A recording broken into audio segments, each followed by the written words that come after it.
నక్షత్ర చెర్రీని దెబ్బ కొట్టాలనే ఉద్దేశంతో ఫస్ట్ నైట్ గదిలో చెర్రీ తనని టార్చర్ చేశాడని చెప్పి శరత్చంద్రకు చెప్పడంతో శరత్చంద్ర ఒక్కసారిగా చెర్రీ చెంప పగల కొడతాడు.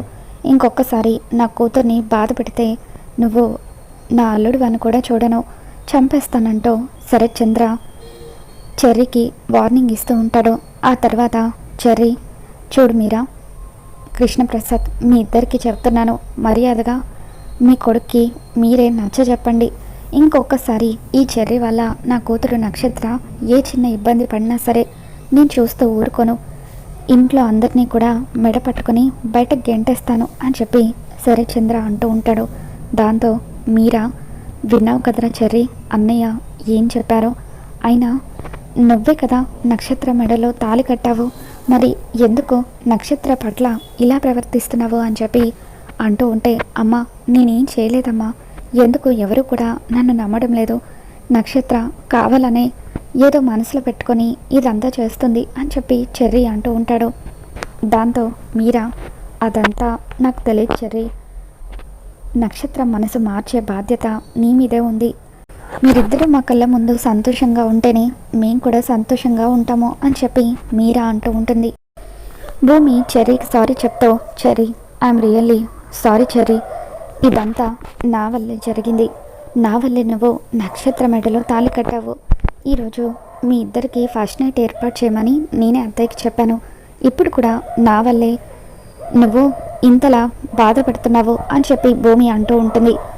ఇట్స్ ఓకే భూమి, పర్వాలేదు, అయినా ఈరోజు కాకపోతే నక్షత్రాలో రేపైనా మార్పు వస్తుంది, కానీ నువ్వు ఈ విషయం గుర్తుపెట్టుకో భూమి, రేపు మావయ్య నీకు మళ్ళీ పెళ్లి చూపులు ఏర్పాటు చేశారు, ఇంతకు ముందంటే నీ అదృష్టం కొద్దీ ఆ పెళ్లి చూపులు చెడిపోయాయి, కానీ రేపు సంబంధం తీసుకొచ్చేది మావయ్యే సంబంధం తీసుకొస్తున్నాడు కాబట్టి ఎలాగైనా సరే రేపు పెళ్లి చూపులు జరిగేలాగా చేసి నీ పెళ్లి కూడా ఫిక్స్ చేయాలని చూస్తున్నాడు, ఒకవేళ ఆ పెళ్లి చూపులు గనక జరిగిపోతే అప్పుడు నువ్వు గగన్ అన్నయ్యకి శాశ్వతంగా దూరం అయిపోయినట్టే అని చెప్పి చెర్రీ అంటూ ఉంటే, లేదు చెర్రీ, ఎట్టి పరిస్థితులను మీ అన్నయ్యకి నేను దూరం అయ్యే పరిస్థితి తెచ్చుకోను అని చెప్పి భూమి అంటూ ఉంటుంది.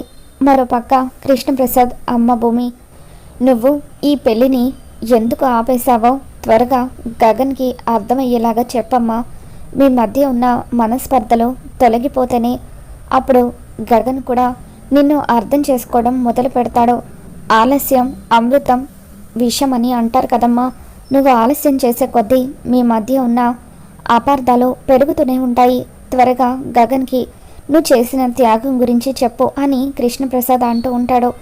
అలాగే మామయ్య అని చెప్పి భూమి అంటూ ఉంటుంది. తర్వాత రోజు ఉదయాన్నే భూమికి పెళ్లి చూపులు ఏర్పాటు చేయడంతో భూమి ఎంతో టెన్షన్గా గగన్ గురించి ఆలోచిస్తూ ఉంటుంది. మరోపక్క గగన్ ఇంటి దగ్గర గగన్ బయట లాన్లో కూర్చొని మెడిటేషన్ చేస్తూ ఉంటాడు. మెడిటేషన్ పూర్తయ్యి ఇంట్లోకి వస్తూ ఉండగా రౌడీలు తీసుకువెళ్తున్న టెడ్డీబేర్ బొమ్మ అక్కడ లాన్లో పడిపోవడంతో ఆ టెడ్డీబేర్ బొమ్మని పట్టుకొని చూస్తూ శారదని పిలుస్తూ ఉంటాడు. అమ్మ ఈ టెడ్డీబేర్ బొమ్మ బయటకు ఎలా వచ్చింది అని అంటూ ఉంటే అప్పుడు పూర్ణి శారద ఇద్దరు కూడా ఆ బొమ్మను చూసి షాకోతో, ఇదేంటి, నిన్న అనాథ పిల్లల కోసం అని చెప్పి ఫండ్స్ కలెక్ట్ చేస్తున్నామని కొంతమంది ఇంటికి వచ్చారు, వాళ్ళకి నేను ఈ బొమ్మ ఇచ్చేసాను, ఈ బొమ్మ వాళ్ళు తీసుకువెళ్ళలేదా, ఇక్కడే పడిపోయినట్టుంది, వాళ్ళు చూసుకున్నట్టున్నారు అని చెప్పి పూర్ణి అంటూ ఉంటుంది. దాంతో గగన్, పూర్ణి నువ్వు ఈ బొమ్మని వాళ్ళకు ఇచ్చేసావా, అయినా నువ్వు అలా ఇలా ఇచ్చేస్తావు పూర్ణి, ఒక్క మాట శివని కానీ నన్ను కానీ అడగాలి కదా అని చెప్పి గగన్ అంటూ ఉంటాడు. దాంతో పూర్ణి, అన్నయ్య వాడు అడ్డగాడిదలాగా పెరిగాడు, వాడేమైనా ఈ బొమ్మతో ఇంకా ఆడుకుంటాడా అన్నయ్య, వాడిని పర్మిషన్ అడగడానికి, అయినా నువ్వేంటన్నయ్య ఈ బొమ్మ గురించి ఇంతలా ఆలోచిస్తున్నావు, అసలు ఏముంది అంతలా ఈ బొమ్మలో, దీన్ని చూస్తూ ఉంటే చాలా పాత బొమ్మలాగా ఉంది, నీకు కావాలంటే ఇలాంటివి కొత్తవి కొనుక్కోవచ్చు కదా అని చెప్పి పూర్ణి అంటూ ఉంటుంది. ఇక దాంతో గగన్, ఇది నా జ్ఞాపకం పూర్ణి, గతంలోని ఒక జ్ఞాపకం ఈ బొమ్మతో ముడిపడి ఉంది, అది చెప్పిన నీకు అర్థం కాదులే, ఇంకొకసారి నన్ను అడగకుండా ఈ బొమ్మని నా గదిలో నుండి తీయొద్దు అని చెప్పి గగన్ ఆ టెడ్డీ బేర్ బొమ్మను తీసుకొచ్చి తన గదిలో పెట్టేసుకుంటాడు. ఏంటమ్మా అన్నయ్య కొత్తగా మాట్లాడుతున్నాడో? ఆ టెడ్డీ బేర్ బొమ్మతో అన్నయ్యకి ఏం జ్ఞాపకం ముడిపడింది అని చెప్పి పూర్ణి అంటూ ఉంటుంది. ఆ బొమ్మ వల్ల వాడికి సంతోషం కలుగుతుందంటే మనకి అంతకంటే ఏం కావాలి పూర్ణి? వాడు అసలే భూమి వల్ల చాలా డిస్టర్బ్ అయ్యాడు. ఇప్పుడు కనీసం కొంచెమైనా వాడికి ఇష్టమైన వస్తువులను చూస్తూ రిలీఫ్ అవుతాడు అని చెప్పి శారద అంటూ ఉంటుంది. ఆ తర్వాత శివ వచ్చిన దగ్గర నుండి ఒకటే షర్ట్ వేసుకుంటూ ఉండడంతో అప్పుడు గగన్, రే శివ, నేను నీ సంగతే మర్చిపోయాను. వచ్చిన దగ్గర నుండి ఒకటే జత వేసుకుని ఇబ్బంది పడుతున్నావు. రారా, నిన్ను షాపింగ్కి తీసుకెళ్ళి నీకు కావలసిన బట్టలన్నీ కొనిస్తాను అని చెప్పి గగన్ అంటూ ఉంటాడు. అయ్యో వద్దు సార్, ఇప్పటికే మీరు నాకు ఆశ్రయం ఇచ్చారు, తిండి పెడుతున్నారు, అది చాలు అని శివ అంటూ ఉంటాడు. రేయ్, మొహమాట పడింది చాలే. అన్నయ్యే షాపింగ్కి తీసుకువెళ్తాను అంటున్నాడు కదా, ఎందుకు ఓవర్ యాక్టింగ్ చేస్తావు? అయినా నేను కూడా షాపింగ్ చేసేది ఉంది, వెళ్దాం పద అని చెప్పి పూర్ణి అంటూ ఉంటుంది. అలా గగన్ పూర్ణి ఇద్దరూ కలిసి శివని షాపింగ్కి తీసుకువెళ్తారు. మరో పక్క పెళ్లి చూపుల నుండి భూమి గగన్ ఇంటికి వచ్చేస్తుంది. శరత్ చంద్ర ఇంట్లో భూమి కనిపించకపోవడంతో అందరూ కూడా కంగారు పడిపోతూ ఉంటారు. భూమి ఫోన్ కూడా స్విచ్ ఆఫ్ వస్తూ ఉంటుంది. దాంతో శరత్ చంద్ర కోపంతో రగిలిపోతూ ఉంటాడు. బావా, భూమి ఇప్పుడెక్కడికి వెళ్ళుంటుంది అని చెప్పి అపూర్వ అంటూ ఉంటే, అదే అపూర్వ, నాకు కూడా తెలియట్లేదు, ఫోన్ కూడా స్విచ్ ఆఫ్ వస్తుంది అని చెప్పి శరత్ చంద్ర అంటూ ఉంటాడు. మరో పక్క శారద మొక్కలకి నీళ్లు పోస్తూ ఉంటుంది. శారద మొక్కలకు నీళ్లు పోస్తూ ఉండగా అప్పుడే భూమి అక్కడికి వస్తుంది. అమ్మ భూమి, నువ్వా అని చెప్పి శారద షాక్ అవుతూ ఉంటే, ఏంటత్తయ్య నేను ఇక్కడికి రాకూడదా అని చెప్పి భూమి అంటూ ఉంటుంది. అయ్యో అలా కాదమ్మా, లోపలికి వెళ్దాం రా అంటూ శారద భూమిని తీసుకొని లోపలికి వస్తుంది. ఈరోజు మా నాన్న నాకు పెళ్లి చూపులు ఏర్పాటు చేశారు అత్తయ్య, అందుకే ఆ పెళ్లి చూపులు ఇష్టం లేక నేను ఇలా వచ్చేసాను అని చెప్పి భూమి అంటూ ఉంటే శారద కంగారు పడుతూ, నువ్వు ఇక్కడ ఉన్నావన్న విషయం మీ నాన్నకు తెలిస్తే అనవసరంగా రెండు కుటుంబాలకి మళ్ళీ గొడవలు అవుతాయమ్మా, వెళ్ళిపో. గగన్ షాపింగ్కి వెళ్ళాడు, వాళ్ళు కూడా వచ్చేస్తారు, వాళ్ళు వచ్చేలోగానే వెళ్ళిపోమ్మా, అసలే వాడు నీ మీద చాలా కోపంగా ఉన్నాడు అని చెప్పి శారద అంటూ ఉంటుంది. లేదత్తయ్య, మీరు నాకు ఒక మాట ఇవ్వాలి, ఎలాగైనా సరే గగన్ బావతో నా పెళ్లి జరిపిస్తానని మాట ఇవ్వాలి, అప్పటి వరకు నేను ఇక్కడ నుండి వెళ్ళను అని చెప్పి భూమి అంటూ ఉండగా అప్పుడే గగన్ అక్కడికి వచ్చేస్తాడు. నువ్వేంటిక్కడ అని చెప్పి గగన్ భూమి మీద మండిపడుతూ ఉంటాడు.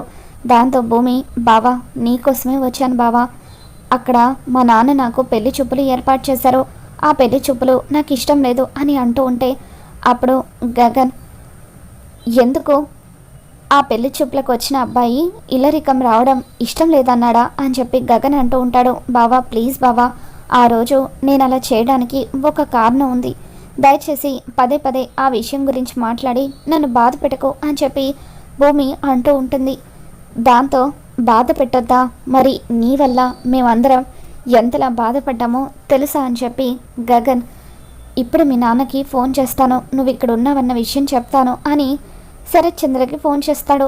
ఏంటి మిస్టర్ శరత్ చంద్ర, నీ కూతురు పెళ్లి చూపుల్లో లేకపోయేసరికి కంగారు పడిపోతున్నావా? అయినా పెళ్లి చూపులు ఏర్పాటు చేసే ముందు కూతురికి ఇష్టమో లేదో కనుక్కునే సంస్కారం కూడా నీకు లేదా అని చెప్పి గగన్ అంటూ ఉంటాడు. దాంతో శరత్ చంద్ర, రే గగన్, కావాలని నన్ను రెచ్చగొడుతున్నావని నాకు తెలుసు, చూడు నా కూతురు నేను ఏ నిర్ణయం తీసుకున్నా సరే నా నిర్ణయానికి అడ్డు చెప్పదు, నీతో ఛాలెంజ్ చేసినట్టుగానే వారం తిరిగేలోగా నా కూతురు పెళ్లి చేసి చూపిస్తాను అని చెప్పి శరత్ చంద్ర ఫోన్ పెట్టేస్తాడు. హలో మేడం, దయచేసి ఇక్కడ నుండి వెళ్ళండి, మీకు అనుకూలంగా ఉండే ఇల్లరికం వచ్చే అబ్బాయిని చూసి హ్యాపీగా పెళ్లి చేసుకోండి అని చెప్పి గగన్ భూమిని అక్కడి నుండి పంపించేస్తాడు. భూమి బాధగా శరత్ చంద్ర ఇంటికి వచ్చేస్తూ ఉంటుంది. ఇక అపూర్వ, ఏంటి బావా భూమి ఎక్కడికి వెళ్ళింది, ఆ గగన్ ఇంటికి వెళ్ళిందా అని చెప్పి అపూర్వ అంటూ ఉంటే అప్పుడు శరత్ చంద్ర, అపూర్వ నేను భూమి విషయంలో ఒక నిర్ణయం తీసుకున్నాను, తను లేకపోతే ఏంటి, నా స్నేహితుడు నా మీదున్న నమ్మకంతో ఈ పెళ్లికి ఒప్పుకున్నాడు కాబట్టి ఇప్పుడే తాంబూలాలు మార్చుకుందాము అని చెప్పి శరత్ చంద్ర తన ఫ్రెండ్ రఘుపతి దగ్గరికి వచ్చి, రే రఘుపతి, ఈ నెల మన స్నేహం బంధుత్వంగా మారబోతుంది, నా కూతురు ఏదో అర్జెంటు పనుంది బయటకు వెళ్ళింది, ఇంకా మనకు ఈ ఫార్మాలిటీస్ ఎందుకు, పెళ్లి చూపులు లేకుండా డైరెక్ట్గా తాంబూలాలే మార్చుకుందామని చెప్పి అంటూ ఉంటే అలాగే రా అని చెప్పి రఘుపతి అంటూ ఉంటాడు. ఇక అలా శరత్చంద్ర, అపూర్వ, రఘుపతి తన భార్య వీళ్ళిద్దరూ కూడా తాంబూలాలు మార్చేసుకొని భూమికి పెళ్లి ఫిక్స్ చేస్తారు. వచ్చే వారం గురువారం రోజున 10:30 దివ్యమైన ముహూర్తం ఉందని చెప్పి పంతులు గారు లగ్నం పత్రిక కూడా చదివేస్తారు. దాంతో చెర్రీ, కృష్ణప్రసాద్ ఇద్దరు కూడా టెన్షన్ పడుతూ ఉంటారు. ఇంతలో భూమి ఇంటికి వస్తుంది. అప్పుడు శరత్చంద్ర, అమ్మ భూమి, నిన్ను సూటిగా ఒక ప్రశ్న అడుగుతాను చెప్పు, గగన్ గడ్ అంటే నీకు ప్రేమ, ఇష్టం అలాగే ఉన్నాయా అని అడుగుతూ ఉంటాడు. ఇక దాంతో భూమి అదేం లేదు నాన్న అని చెప్పి అంటూ ఉంటుంది. దాంతో శరత్చంద్ర, నీ గురించి నాకు తెలుసమ్మా, అందుకే నీ మీదున్న నమ్మకంతోనే ఒక నిర్ణయం తీసుకున్నాను, నీ పెళ్ళి ఫిక్స్ చేసేసాను, వచ్చే గురువారమే నీ పెళ్ళి అని చెప్పి శరత్చంద్ర అంటూ ఉంటాడు. దాంతో భూమి ఎంతగానో బాధపడుతూ ఉంటుంది. ఆ తర్వాత చెర్రీ, కృష్ణప్రసాద్ ఇద్దరు కూడా భూమి దగ్గరికి వస్తారు. భూమి, నువ్వు నిజంగా మా అన్నయ్యని ప్రేమిస్తున్నావా? నిజంగా ప్రేమించిన దాన్ని అయితే ఇందాక మామయ్య అడిగినప్పుడు ప్రేమ లేదని ఎందుకు అబద్ధం చెప్పావు? అంటే మా అన్నయ్యని నువ్వు మోసం చేస్తున్నావా అని చెప్పి చెర్రీ ప్రశ్నిస్తూ ఉంటాడు. ఇక దాంతో భూమి, అయ్యో చెర్రీ, నువ్వు నన్ను అపార్థం చేసుకుంటున్నావు, గగన్ గారంటే నాకు ప్రాణం అని చెప్పి అంటూ ఉంటే మరెందుకమ్మా అబద్ధం చెప్పావని కృష్ణప్రసాద్ అంటూ ఉంటాడు. ఇందాక మీ నాన్న అడిగినప్పుడు గగన్ అంటే ప్రేమ అలాగే ఉందని చెప్పొచ్చు కదా అని కృష్ణప్రసాద్ అంటూ ఉంటే అప్పుడు భూమి, అయ్యో మామయ్య, నేను అలా చెప్పలేక కాదు, నాన్న హెల్త్ కండిషన్ బాగోలేదు, మొన్న కూడా కళ్ళు తిరిగి పడిపోయారు, అందుకే ఇలా మళ్ళీ షాకింగ్ న్యూస్ చెప్తే నాన్నకి ఏమవుతుందో అన్న భయంతోనే చెప్పలేకపోయాను అని చెప్పి భూమి అంటూ ఉంటుంది. ఏమో భూమి, నువ్వేం చేస్తున్నావో నాకేమీ అర్థం కావడం లేదు, మొన్న నీ మెడలో తాళి కట్టేది నేను కాబట్టి ఆ పెళ్ళి ఆపేసి నక్షత్ర మెడలో తాళి కట్టాను, కానీ ఇప్పుడు ఎవరో బయట వ్యక్తి పెళ్లి పీటల మీద నీ పక్కన కూర్చోబోతున్నాడు, అతనికి ఈ పెళ్ళి ఆపాల్సిన అవసరం లేదు కదా, ఆఖరి నిమిషం వరకు నువ్వు ఇలాగే చూస్తూ కూర్చుంటే వేరే వ్యక్తితో నీ పెళ్ళి కూడా జరిగిపోతుంది, అప్పుడు ఇక జీవితాంతం అక్కడ మా అన్నయ్య, ఇక్కడ నువ్వు ఇద్దరు బాధపడాలి అని చెప్పి చెర్రీ అంటూ ఉంటే భూమి ఎంతగానో ఏడుస్తూ ఉంటుంది. మరోపక్క గగన్ గదిలోకి వెళ్ళిన తర్వాత తన చిన్ననాటి జ్ఞాపకాలు గుర్తు చేసుకొని భూమి టెడ్డీబేర్ బొమ్మని పట్టుకొని ఎంతగానో ఎమోషనల్ అవుతూ ఉంటాడు. అప్పుడు నేనున్న పరిస్థితుల్లో అప్పుడు పుట్టిన నువ్వు నాకు ఓదార్పునిచ్చావు, నీ స్పర్శను ఇప్పటికీ నేను మర్చిపోలేను, అసలు నువ్విప్పుడు ఎక్కడున్నావు, ఎలా ఉన్నావు అని చెప్పి గగన్ చిన్ననాటి భూమిని గుర్తు చేసుకుంటాడు. అలా ఆ టెడ్డీబేర్ పట్టుకొని గగన్ ఆ టెడ్డీని హగ్ చేసుకొని ఎమోషనల్ అవుతూ ఉంటే అప్పుడు అందులో ఏదో ఉన్నట్టుగా గగన్కి అనిపిస్తూ ఉంటుంది. వెంటనే జిప్ ఓపెన్ చేసి చూసేసరికి అందులో కెమెరా ఉంటుంది. ఈ కెమెరాలో ఏముండుంటుంది అని చెప్పి గగన్ కెమెరా చూసేసరికి అపూర్వ శోభచంద్రని హత్య చేసిన వీడియో చూసి గగన్ ఒక్కసారిగా షాకుతో, ఈ అపూర్వ ఇన్ని సంవత్సరాలు మర్డర్ చేసి హ్యాపీగా ఆ శరత్చంద్ర భార్యగా సెటిల్ అయిపోయిందన్నమాట, దీనివల్ల గతంలో మా అమ్మ ఎన్నో బాధలు పడింది అని చెప్పి అపూర్వకి ఫోన్ చేసి వసే హంతకురాలు అపూర్వ అని చెప్పి గగన్ అంటూ ఉంటాడు. ఇక దాంతో అపూర్వ షాక్ అవుతూ ఉంటుంది. ఏంటి హంతకురాలని అంటున్నాడు అనుకుంటున్నావా? 20 ఏళ్ల క్రితం నువ్వు దాచిన నిజం ఇప్పుడు బయటకు వచ్చింది, నీ పాపం పండే రోజు దగ్గరలోనే ఉంది, అందుకే నువ్వు హత్య చేసిన వీడియో నా కంట పడింది, ఇప్పుడు ఈ వీడియోని పోలీసులకి హ్యాండ్ ఓవర్ చేస్తాను, 20 ఏళ్ల క్రితం ఎంతో అన్యాయంగా శోభచంద్ర గారిని నువ్వు చంపేశావో అందుకు ఇప్పుడు శిక్ష అనుభవించబోతున్నావు అని చెప్పి గగన్ అంటూ ఉంటే, రే గగన్ ప్లీజ్ రా, నీకు దండం పెడతాను, దయచేసి ఆ వీడియోని పోలీసులకు ఇవ్వద్దు, నువ్వు ఏం చెప్తే అదే చేస్తాను అని చెప్పి అపూర్వ బతిమలాడుతూ ఉంటుంది. మరి రాబోతున్న ఎపిసోడ్లో ఏం జరగబోతుందో మళ్ళీ మన ఛానల్లో తెలుసుకుందాం. ఈ వీడియో మీకు నచ్చితే తప్పకుండా లైక్ చేయండి.